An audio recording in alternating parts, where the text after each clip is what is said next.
These are the incredible true life stories of people who face their most desperate hour and live to tell about it. Everything you are about to see is real. Real people, real danger, real excitement. Get ready to experience the thrill of a lifetime.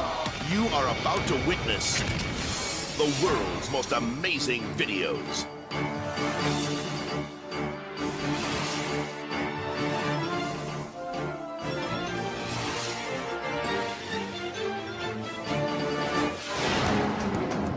Maui, Hawaii. 7 miles from the grand resorts and sunny shores of Wailea Beach is the deserted island of Kaho'olawe, the site of one of the most horrific explosions ever captured on film.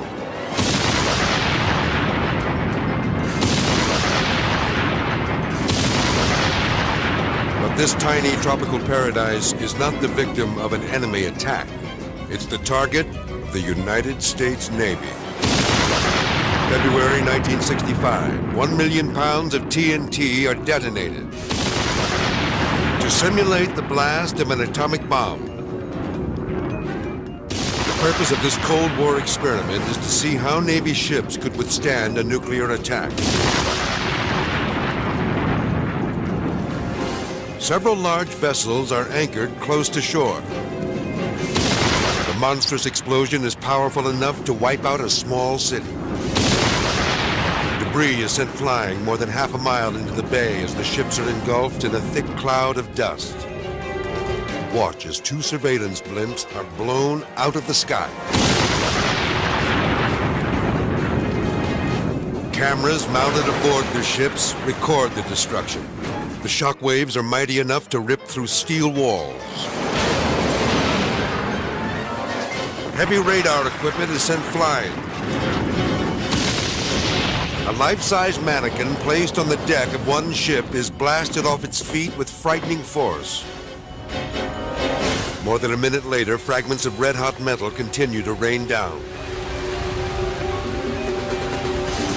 The smoke clears, revealing that somehow the ships have stayed afloat, but they are severely damaged. This simulation serves as an ominous example of the deadly and devastating power of nuclear weapons.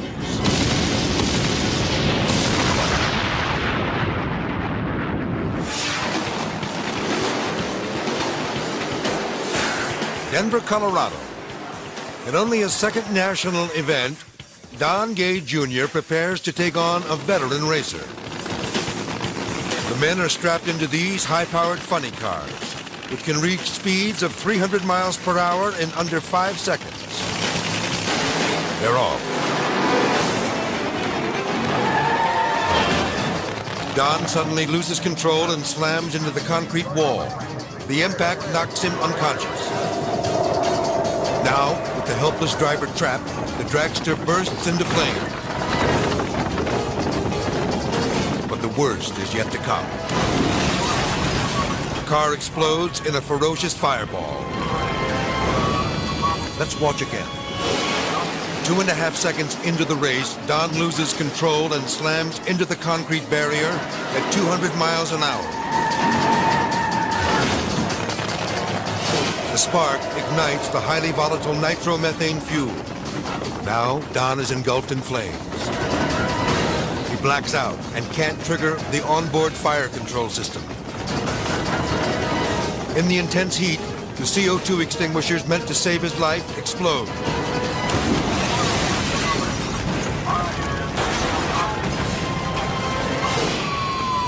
Rescuers arrive on the scene.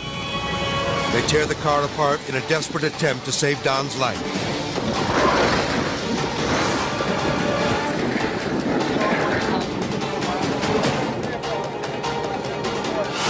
Has he survived the horrifying crash? Don's helmet and fire-resistant suit are burned, but he's alive. Don! Don! That's a boy. That's a boy in there. Hearing my name, somebody yelling my name very faintly, and it getting louder and louder, and all of a sudden it being very bright. Don is hospitalized with third-degree burns. He makes a full recovery, but thinks twice about returning to the track. This event changed my career in the fact that I haven't raced since that day.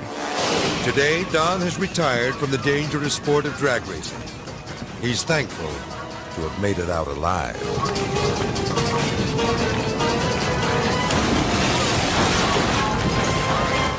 São Paulo, Brazil.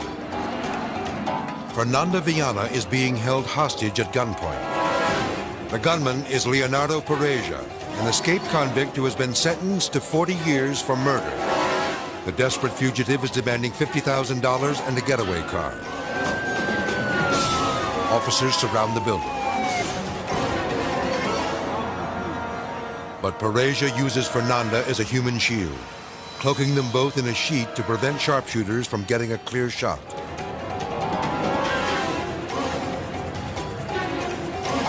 Retreating to the second floor, the kidnapper parades his tearful hostage in the window.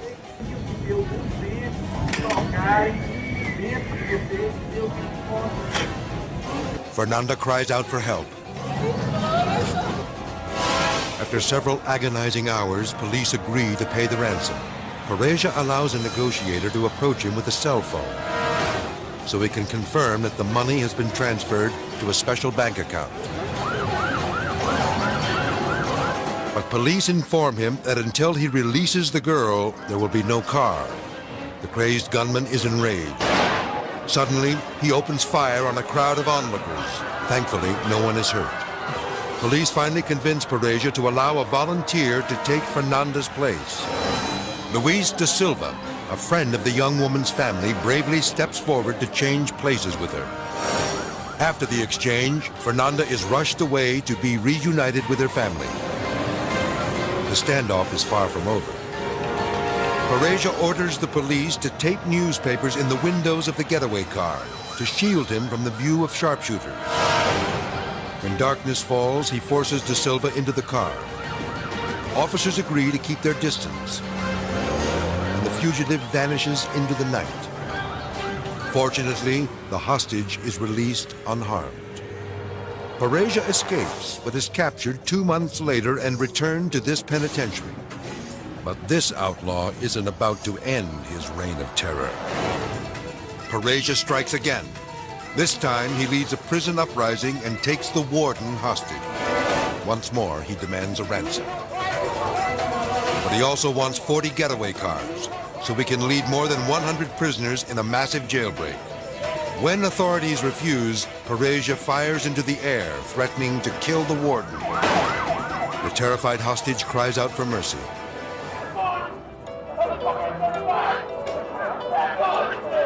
Outside the prison walls, the warden's son pleads for his father's life.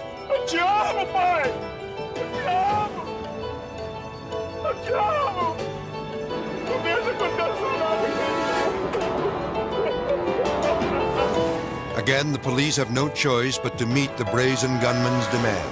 That evening, Pereja parades the convoy of convicts out of the penitentiary gates, but they don't get far. A police ambush brings the daring escape to a sudden halt. All of the fugitives are captured and returned to the prison. All that is, except for Leonardo Pereja. Incredibly, he evades arrest a second time. But police haven't seen the last of the man who orchestrated one of the nation's largest prison breaks. Shockingly, after a month in hiding, Pereja contacts a reporter and agrees to surrender on live television. Someday I will be caught and I may be killed, but I don't want anyone else to die with me, and that is why I'm surrendering. Because of his crimes, Pereja is sent to a maximum security prison for the rest of his life, finally bringing to a close one of the most notorious criminal cases in Brazil's history. La Espluga de Francolí, Spain. Local resident Jose Morado captures a sight rarely seen in his secluded village. A massive tornado.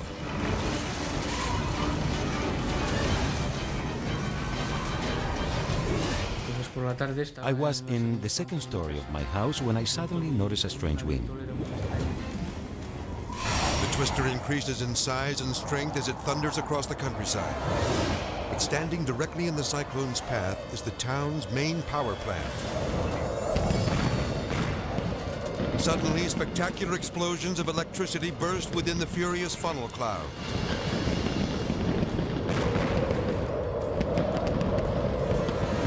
Right at that moment, we lost all power in our home. Winds topping 200 miles an hour ripped towering power poles from the ground. Luckily, the tornado misses the center of town and slams into a hillside. Then, the terrifying cyclone appears to dissipate and die out. But watch closely. Jose fails to notice a sudden storm of flying debris right outside his window. The twister is far from dead. It's heading straight for him. Suddenly, you realize what's happening, and then comes just horror and fear. Jose turns off his camera and races for cover. Fortunately, the tornado spares his home, but others aren't so lucky. The twister has uprooted trees and knocked down giant power lines across the countryside. Miraculously, no one is killed. But the residents of this quiet village won't soon forget the day nature unleashed its awesome fury.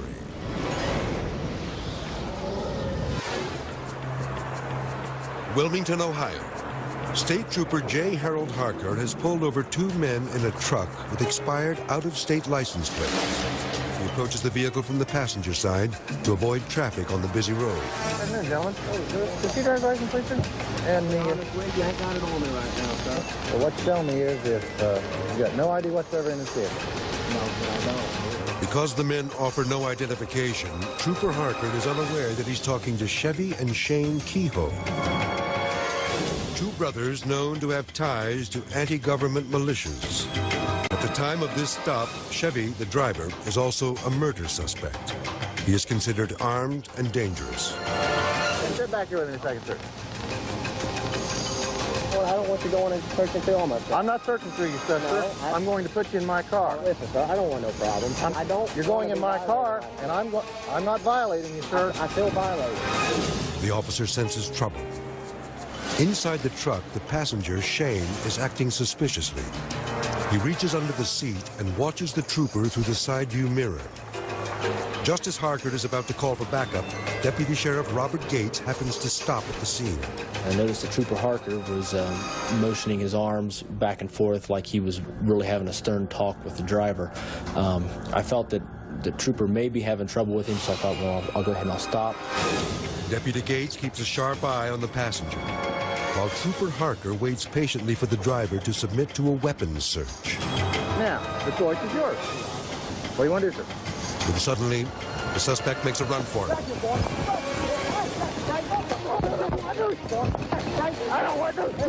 Then, all hell breaks loose.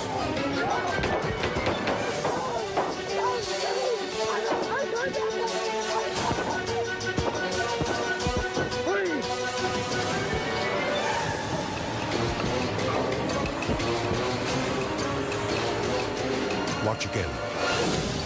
Chevy Kehoe runs back to the truck and tries to escape.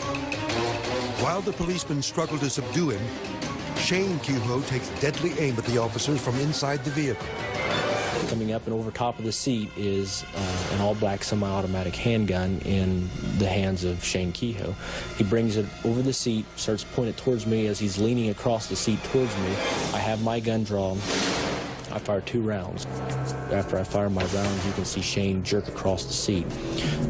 And we believe at this time he was struck by one of the bullets, and it was stopped by his bullet-resistant vest. But this gunfight is just beginning. Shane Kehoe emerges from the truck, shooting directly at Deputy Gates. The officer returns fire, but loses his balance and falls flat on his back. Bullets ricochet off the ground around him. Then, Trooper Harker fires at the suspect from behind the hood of the truck. Now, for the first time ever, Trooper J. Harold Harker talks about his role in the fierce gun battle. I felt comfortable that I had hit him because of the abrupt reaction. I've hunted deer and large game, and I know what a large animal looks like when it's hit. But the wounded suspect refuses to surrender. He bolts from the scene, and Deputy Gates chases him. Meanwhile, Chevy Kehoe jumps into the truck and shifts it into gear. The suspect takes off with Trooper Harker hanging on. The officer is dragged several feet before Kehoe slams the door and drives away. Then, a massive manhunt begins. See if he can get an aircraft. The subject in the Suburban has fled the scene. I have another subject out on foot. Shots have been fired. Minutes later, Wilmington police officer Robert Martin spots Chevy Kehoe's truck and chases him into the parking lot of a local business. But then, Kehoe opens fire, blasting a bullet directly into the windshield of the patrol car. Then the suspect runs behind a building and vanishes. Am I bleeding? Am I bleeding? Okay, Hunting electric, PD. Shots fired at me. AR-15 rifle. Clear, AR-15 rifle at Clinton Electric. All units be advised. Automatic rifle, Clinton Electric. The Kehoe brothers manage to escape, but they are arrested 6 months later and sent to prison. The officers who put their lives on the line will never forget their horrifying brush with the brothers from hell.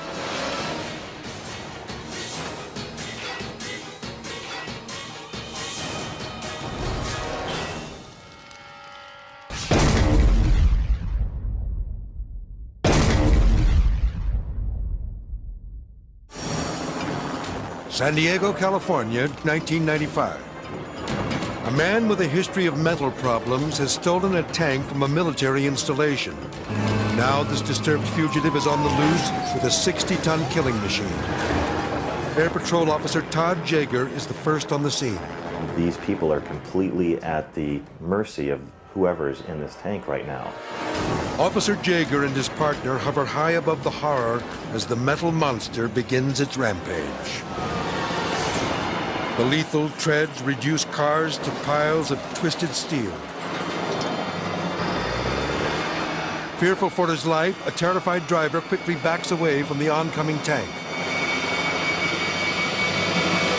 Now the entire street is covered with the ruins of smashed cars and downed power lines. The crazed driver barrels through the crowded neighborhood, nearly sideswiping an innocent motorist. Then he charges through an intersection. Watching from her window, Lucille Santos sees the tank coming. When it seemed to veer from that side of the street to mine, just for the moment I thought, oh my goodness, it's going to come on across. At the last moment, the madman spares Lucille's home. I was really frightened. Just a few feet on, it took out the fire hydrant. A water fighter at the intersection here at Penguin Armstrong, continuing eastbound. Then, the heavily armored vehicle rips through a motorhome in a matter of seconds. Without slowing down, the deranged driver continues to wreak havoc using a van like a battering ram. The violent sounds of destruction bring the owner of this RV to the street. When I went outside, I just seen my whole block demolished. And then when I went to go look at the motorhome, half of it was gone. And it was just devastating, actually. Fewer than 10 minutes into this reign of terror, the quiet city streets have been transformed into a war zone. Sandra Pinnell and her daughter Heather tremble with fear after their minivan is sideswiped by the enraged outlaw. I tried to get out, and I didn't unbuckle my seatbelt. I ended up covering my face and scrunching up like a little ball and started screaming. San Diego police have now arrived in full force. But it's too late. The crazed driver is headed onto the freeway. Now the police are determined to end this nightmare. But the maniac makes one final desperate move. He veers into the center divider toward oncoming traffic.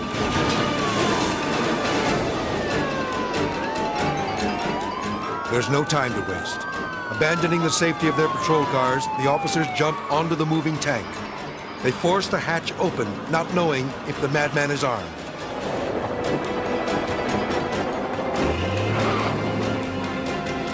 police officer orders the driver to surrender. But the lunatic has no intention of giving up. The patrolman has no choice but to discharge his weapon. Finally, the insanity is over. I think the two officers jumping on top of the tank was by far the most heroic thing I have ever seen from the air. It was outstanding. Thanks to the bravery of the San Diego Police and the California Highway Patrol, no citizens are harmed.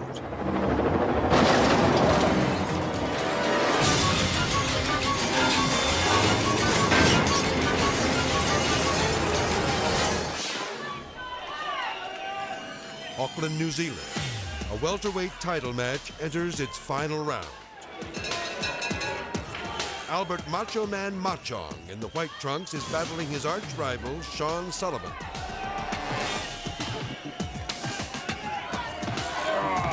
Good comeback from Machong. The boxers exchange furious blows, but the referee is concerned about a cut above Macho Man's eye. He stops the fight to take a better look. Albert Machong over to the corner, just wipes the eye. Fearing that the cut will only get worse, Machong's manager concedes the fight. And the corner of Albert Machong is thrown in the towel. Sullivan celebrates the victory, but Machong is fuming about the loss. Oh, a totally unnecessary blow there. Macho Man lands his best punch of the night. Blindside haymaker to the ribs. Officials separate the two boxers, but supporters of Machong climb into the ring looking for a fight. Then, without warning, an all-out brawl erupts in the crowd between fans of Sullivan and Machong. This is just what boxing doesn't need. Here, the gloves are off, and there are no referees. Well, we've seen it happen here before. Suddenly, Machong leaps into the fray and unleashes a furious volley of head blows and body kicks. Albert Machong, this isn't good. Machong and his bloodthirsty gang attack a Sullivan supporter, using a solid steel microphone stand as a battering ram. This is why people don't come to boxing anymore. Other spectators wield folding chairs and bottles as both sides square off in a vicious free-for-all.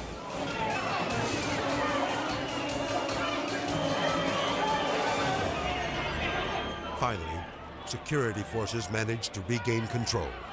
When I come here, I couldn't believe how many security men were here, and now I see why they're needed. Several of the troublemakers are injured, along with many innocent bystanders. Thankfully, no one is killed. If he's not banned from the sport for life after this, I think boxing's got no credibility at all. This dramatic video was used to convict brawlers from both sides. And as for this gutless display by the Macho Man, Albert Machong, this isn't good. His unsportsmanlike conduct outside the ropes earned him a suspension.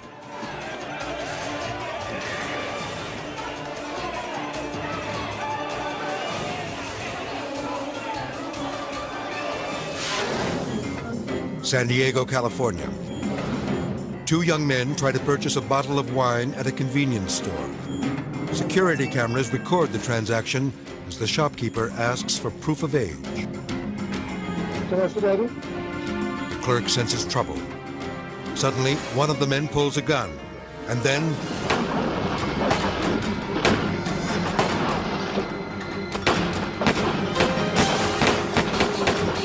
the store erupts in a hail of gunfire.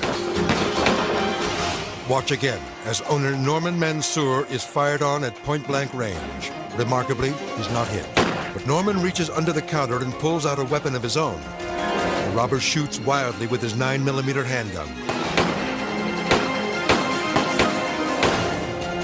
14 shots are fired in just 13 seconds. Norman runs from behind the counter and chases the thieves out of the store and into the street. Amazingly, not a single one of the 14 bullets hits its target. No one is hurt. Norman was gambling with his life. Looking at the tape, prosecutor Victor Nunez discovers the fearless shopkeeper took a big chance when he confronted the brazen bandits. The victim in that situation grabs the defendant's hand and pushes the handgun away from him.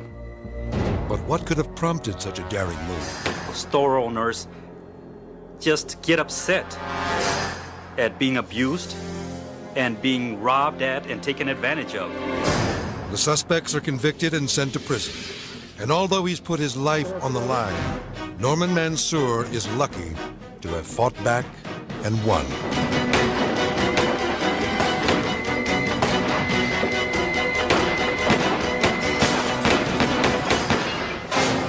Murdoch, Illinois. A train pulling tanker cars full of chemicals has derailed and burst into flames. Firefighters keep their distance because no one knows exactly what type of hazardous materials are on board. John Chambers is one of the rescuers on the scene. There's a lot of panic going on, not knowing what the train cars really held as far as chemicals. Well, it started this big roar of flame. Reporter Ramey Becker broadcasts live, dangerously close to the blaze. The fire is making a sound like a jet liner taking off. The thing that I remember most vividly was the sound. And as the thing began to build, that roar would get louder and louder. What Ramey doesn't know is that the high-pitched noise indicates that pressure is building inside the tanks, just as the blaring sound reaches its loudest.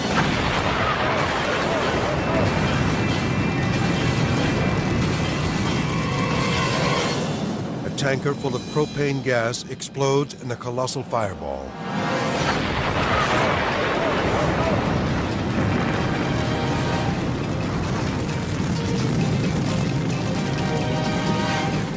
Chambers is shocked by the size of the blast. I'll tell you what, that is basically scared the hell out of him. A wall of searing heat overtakes Ramey and her camera crew. The enormity of that explosion and the flames, not just smoke, but flames shooting hundreds of feet in the air, was something that was etched on my mind for months afterwards. Let's watch again. The 6-ton railroad car rockets into the air like a missile. The tanker crashes to the ground nearly a mile away. We need to go, Andy. Let's get in the car and go. The giant mushroom cloud shoots thousands of feet into the air, filling the sky with fire. And it was hard to get words out to describe what I had just seen. It was like a nuclear bomb had gone off. The uncontrollable flames rage on into the night. And when the inferno engulfs another tanker, 50,000 gallons of high-octane fuel erupt into a blinding firestorm. Sheriff Charles Connor witnesses the horrifying blast. They've actually made the area as bright as daylight. And it was well after dark.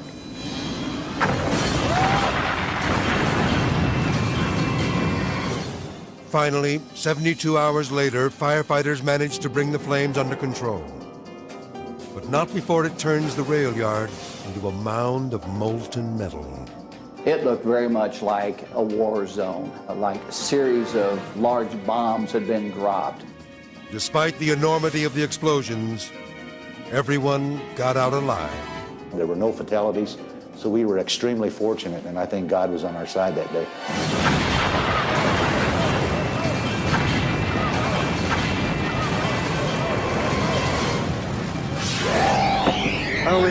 Los Angeles, California. A group of teenagers piled into this car. They've gotten a hold of a couple of paintball guns, a weapon that's used in an outdoor war game which requires its players to wear heavy protective gear. Tonight they plan to shoot these paint guns at anyone unlucky enough to pass them by. Now people think we're crazy, but I just think this is really fun. What these teenage hoodlums consider fun is absolutely terrifying. Because their victims think they're actually being shot. This bike rider is hit with paintballs 10 times at point-blank range and crashes into a parked car. They always said I shot him in the head! When you see the terror of some of the people they shot, it's just horrible. It curdles your blood. You have any change? The paintball assault is as vicious as any drive-by shooting. The delinquents even joke about leaving this helpless woman for dead. Each time, their demented plan of attack is the same. The bullies approach unsuspecting citizens and fire the paintballs at their faces and bodies.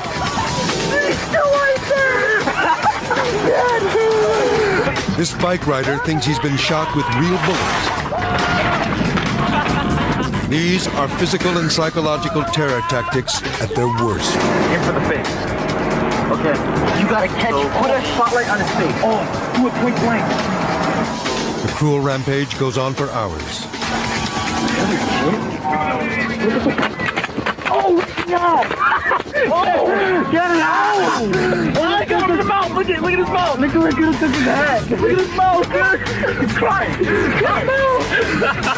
Thomas McDonald and a friend are walking to the corner store when these teenage hoodlums raise their paint guns and take aim. And I heard this pop, pop, pop, pop, and as soon as I heard a pop, pop, I felt it hit my face. It looked like assault rifles. These two guns come up out of the window. You know, first thing I think is, oh my God, this is a drive-by shooting. I was laying on the ground, thinking I'm gonna be going for surgery. I gotta have all kinds of bullets in me. Am I gonna live or am I gonna die?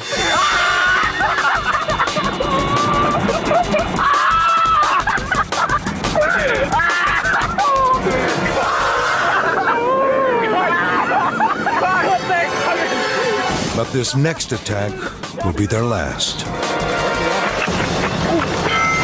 It happens in full view of a police cruiser. Their videotape of the senseless paintball spree is seized as evidence. As you got further and further into the tape and they displayed their total disregard for other human beings and their enjoyment of what was going on, it became reprehensible. Exhibit A comes from their own video camera and seals the arrogant teenager's fate. You like, give it to me, damn it! The judge sentences these two hoodlums to 4 years in jail. Luckily, no one is severely injured in their vicious reign of terror. But the memory of this terrifying night will live with the victims forever.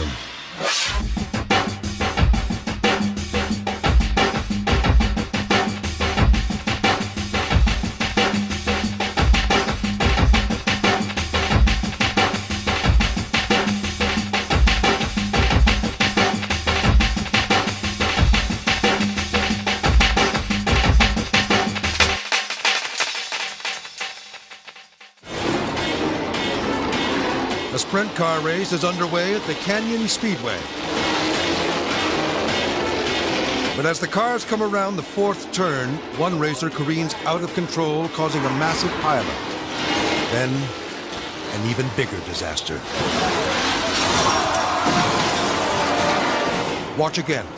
Driver Fred Bryan, going at full throttle, clips the wheel of another car.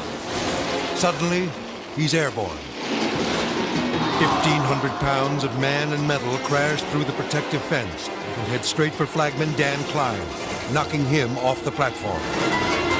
It was almost slow motion. You know that it's bad and it's coming, and what do you do? The cartwheeling vehicle misses Dan's head by less than 2 feet. And the only thing I could really do from where I was standing was just lean back and hope he missed me, and he did. Incredibly, even on his back, Dan continues to do his job, waving the red flag to stop the race. And you don't want him coming around turn 3 and 4 at 100 miles an hour and plowing into a bunch of cars that are just sitting there. Dan is amazed that both he and driver Fred Bryan are still alive. I think God was watching over not only me, but the driver of the car and the fans that were there. An ambulance arrives, and Fred is carefully placed on a stretcher and taken to a hospital. I was really lucky that night to just get away with the least amount of injuries that I had, and I really feel fortunate. Watching from the stands, Fred's wife feared the worst. It was just an unbelievable sight, and it was in slow motion. I felt like I was in a tunnel. and I couldn't breathe. Looking at the crash again, it's a miracle that everyone survives this night of terror at the track.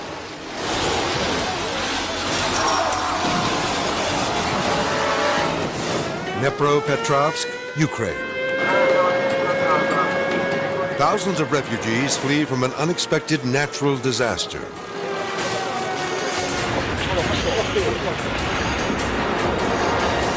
A massive sinkhole is devouring their neighborhood.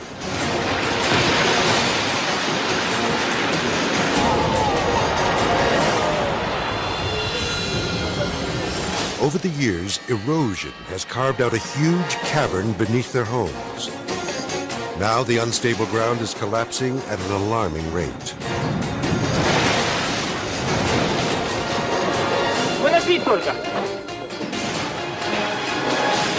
Everything from trees to entire apartment buildings are consumed by the imploding earth, and there's nothing anyone can do to stop it.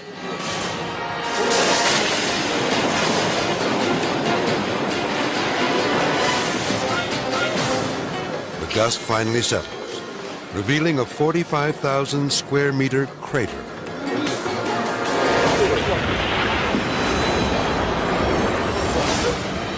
The homes of 3,500 people lie in ruins.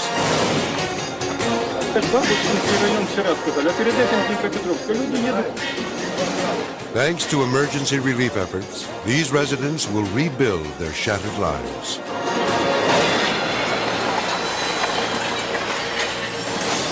But they will never fully recover from the day the earth opened up and swallowed their city.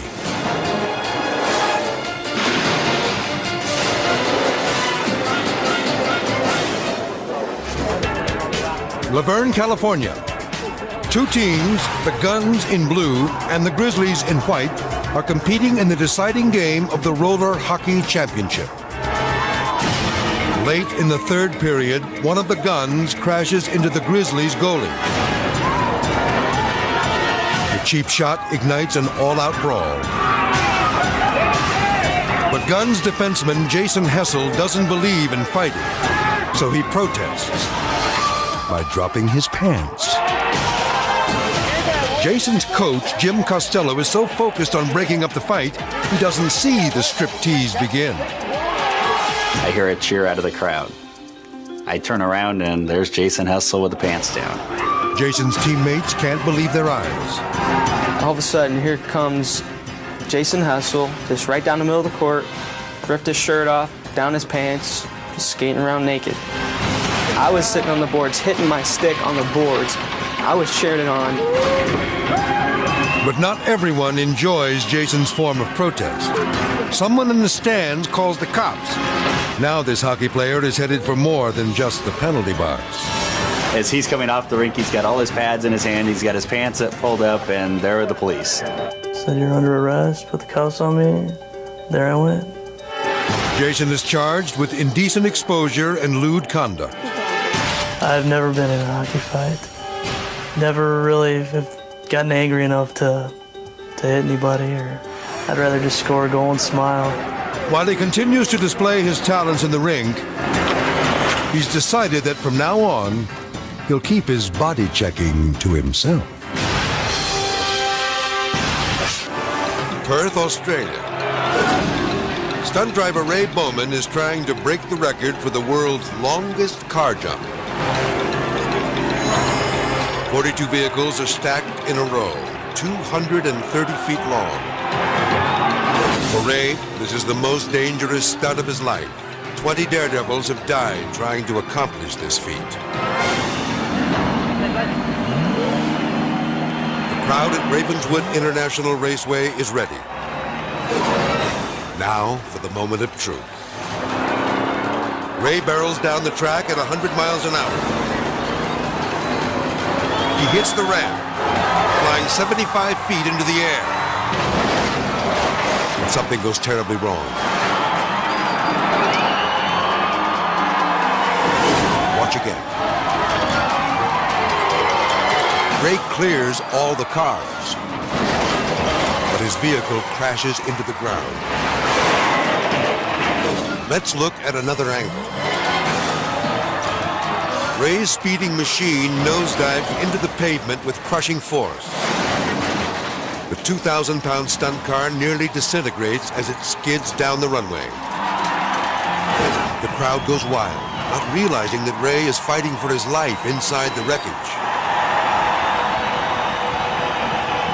Ray's pit crew races to his side as emergency vehicles rush to the scene.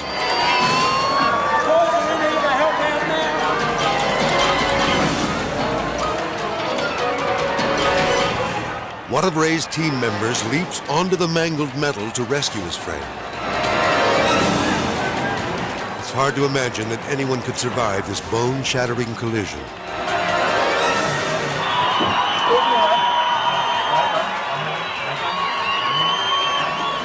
But miraculously, Ray is alive. After several anxious moments, the daredevil emerges from the wreck unhurt.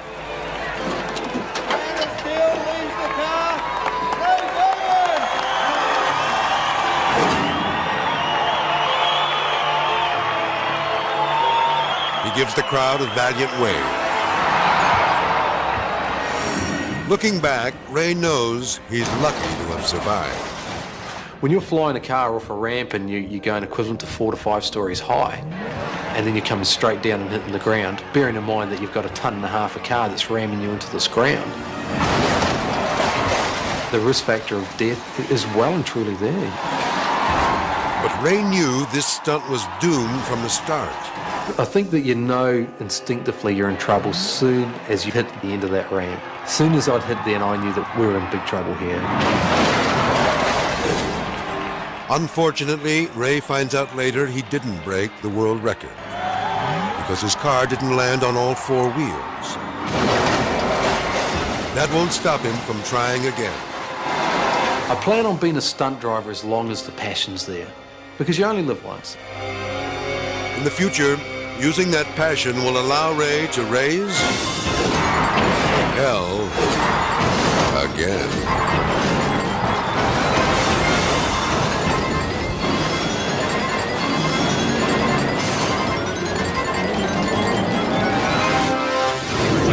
Chesapeake Bay.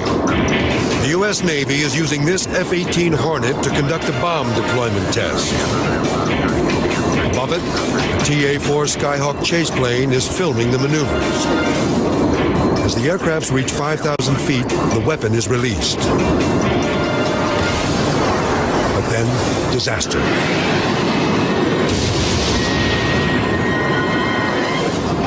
Take another look. The 250-pound bomb clips the right wing of the Skyhawk, causing the plane to spin out of control. Another angle reveals that the turbulence from the Hornet causes the projectile to fly directly into the path of the other plane.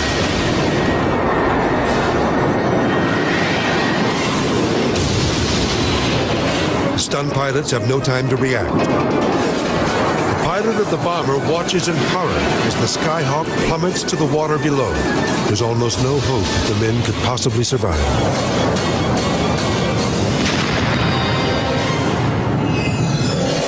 But watch again. Just seconds before the burning plane hits the ocean, a crewman can be seen ejecting. Then another. The pilots are alive. Parachutes open, and they safely glide to the bay. Within minutes, a rescue boat picks them up. Although the weapons test was a success, the toughest test that day was for the brave pilots of the Skyhawk, who barely escaped with their lives.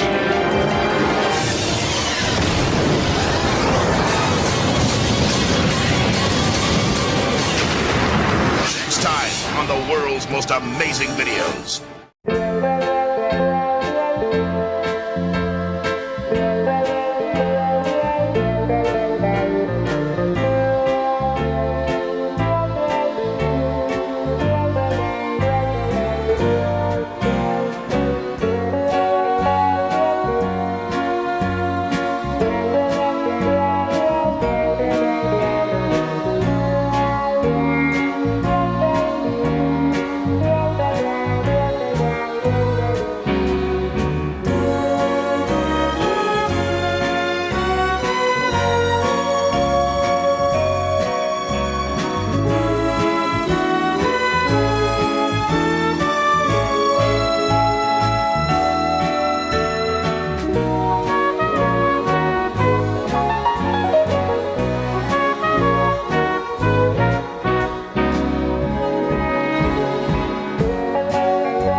sneakers off.